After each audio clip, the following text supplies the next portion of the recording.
I'm Ben Nelson. I'm the founder of Minerva University and the Minerva Project. Well, there were two starting points. The first one was when I was an undergraduate and realized that universities are both crucial institutions for society and were not doing what they were supposed to do for society, which is to train systematic thinkers.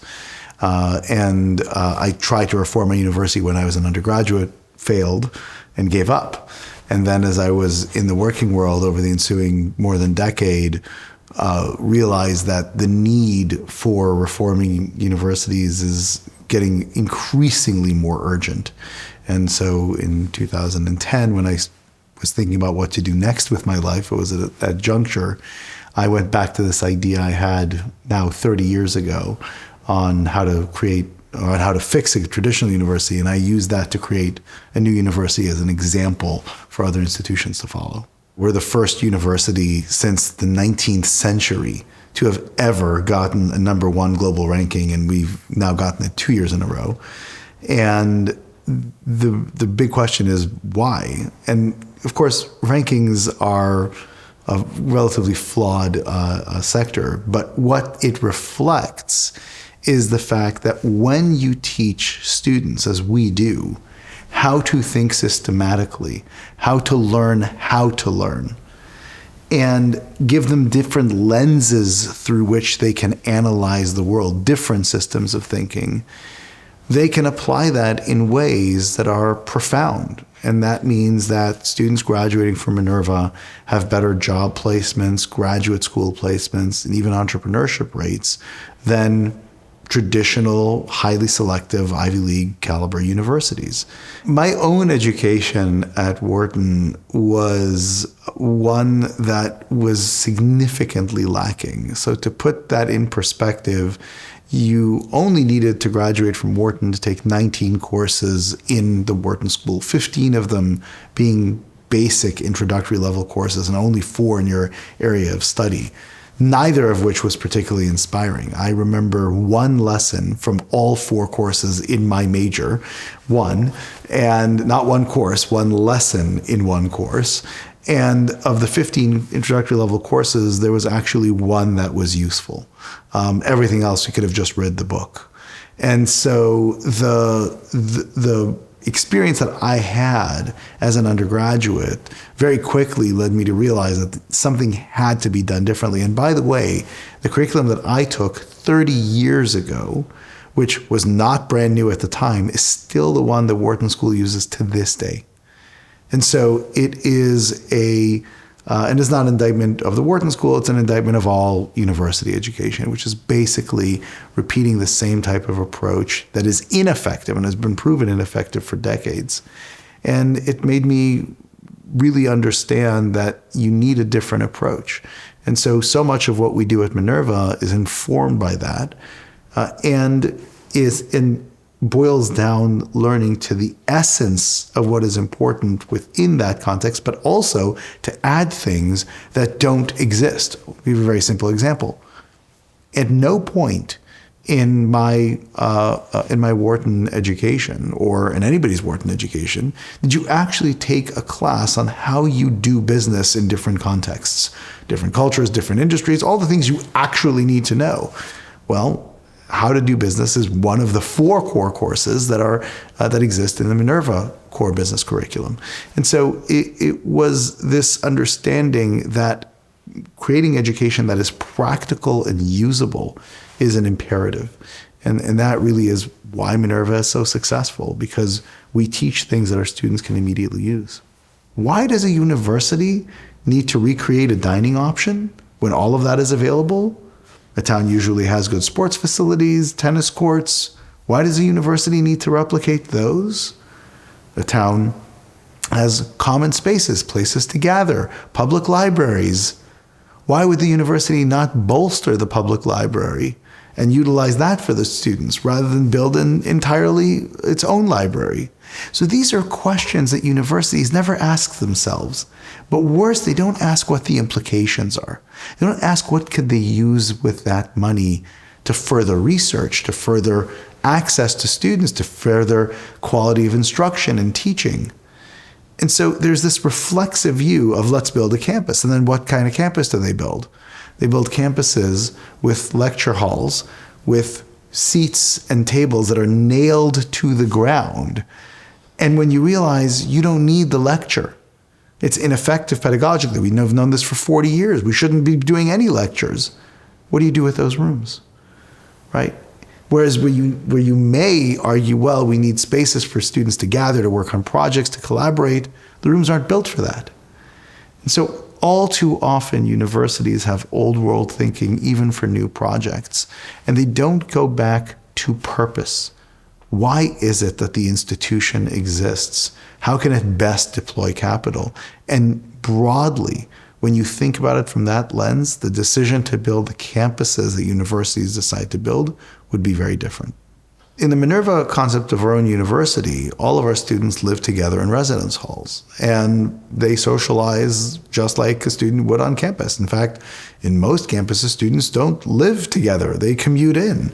And so in many ways, the Minerva environment is much more social. It's much tighter than a traditional university.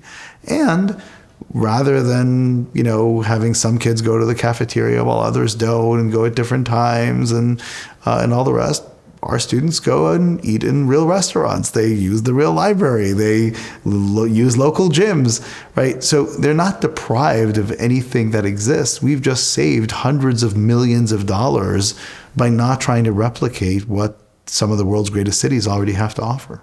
In many ways, COVID had no impact on Minerva.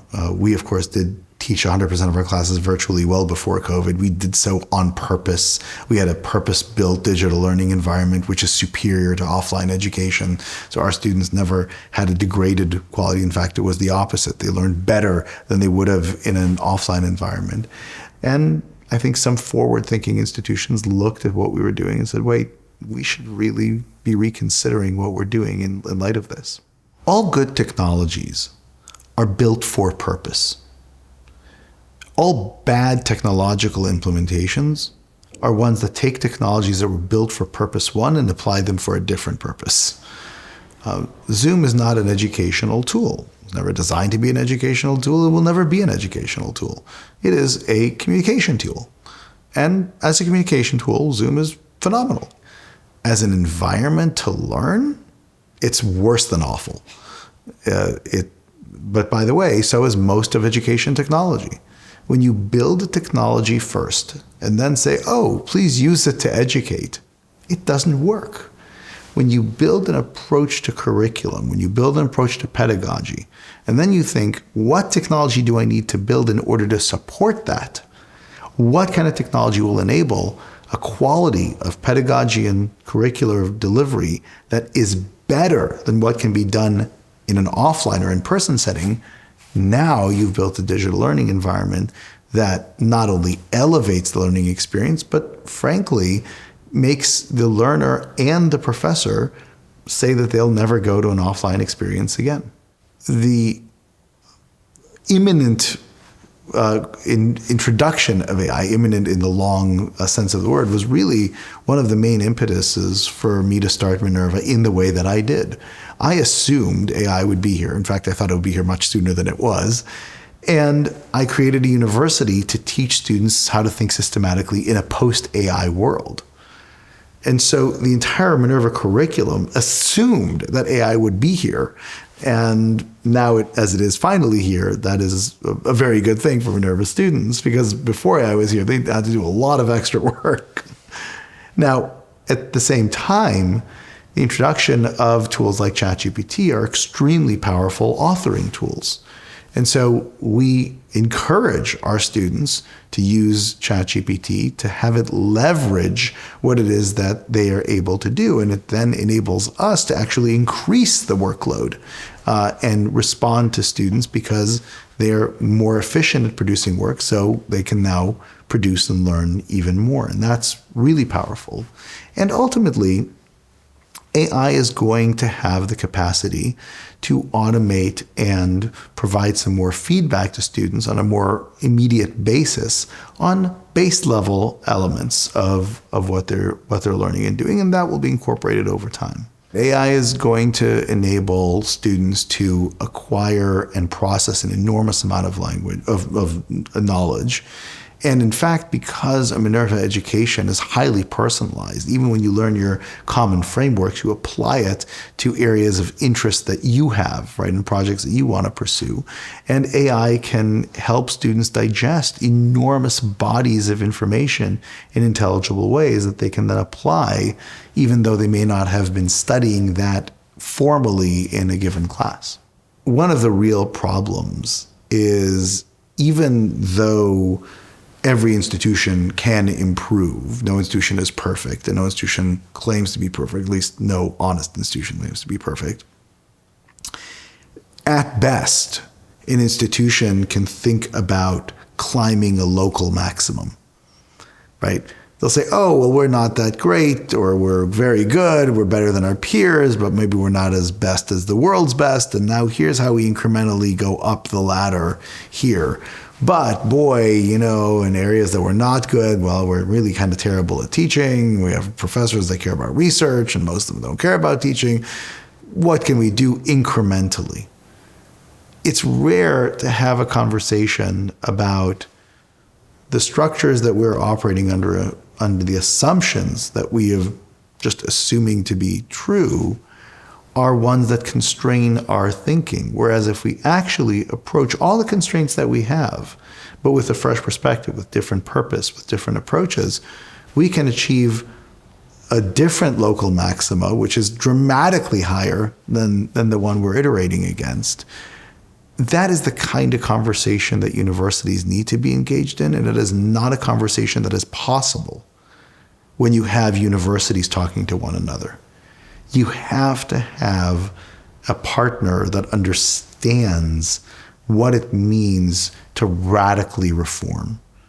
And that really is the role that we play. The reason we started Minerva is as a demonstration to other universities as to how you can radically rethink the educational enterprise within all of the given constraints of an accredited institution of higher education. If universities don't reclaim education as their center, right, they're going to be disrupted by people from the outside.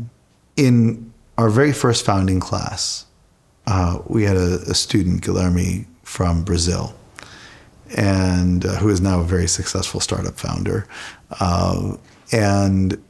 He transferred into Minerva from the top university in Brazil. And he came up to me about 3 or 4 months into the pilot year. He said, Ben, students next year are going to have a 5 times better education than we're getting. You're learning so much from us. I told him, Guilherme, you're exactly right. He said, but that's okay, because the education I am getting is 10 times better than what I got last year at my university in Brazil. And so the lesson from that, and it was articulated to me by him so clearly, is that Minerva is only going to be as good as what we do the next year. Every year, we have to look back at what we were doing the year before and be a little bit embarrassed to say, ooh, wow, we really made some, bad choices, and we've got to up our game. And when that turns, if we look at a future year and say, well, it's not quite as good as last year was, but, it's still better than most, then we're going in a very wrong direction. Every university needs to look at what it's doing now and be embarrassed. Now, a traditional university has a lot to be embarrassed about. A lot, right? Horrendous pedagogy, no coherence to the curriculum whatsoever, the ability for a professor to invent whatever they want with their own standards in their own course, having disconnected education from any other course a student takes. So many, many, many sins that Minerva avoids. And so if I, looking at what we're doing today, am not satisfied with what a Minerva education is like, other universities should be downright appalled. And what can it look like in the future? So if I think about in the long run, the movement to center education on wisdom, which is really the main thrust of what Minerva is all about, is such a radical departure from the current system, that even building our own bespoke brand new university, we couldn't achieve the Platonic ideal of, because it was too far for university professors to stretch from no evidence whatsoever. Now that we have expanded the model, right? And we've created opportunities for some of our partner institutions to even leapfrog our own university, right? For example, our high school curriculum uses an even more advanced framework of assessment than our own university does. Our own university will be adopting it over the years.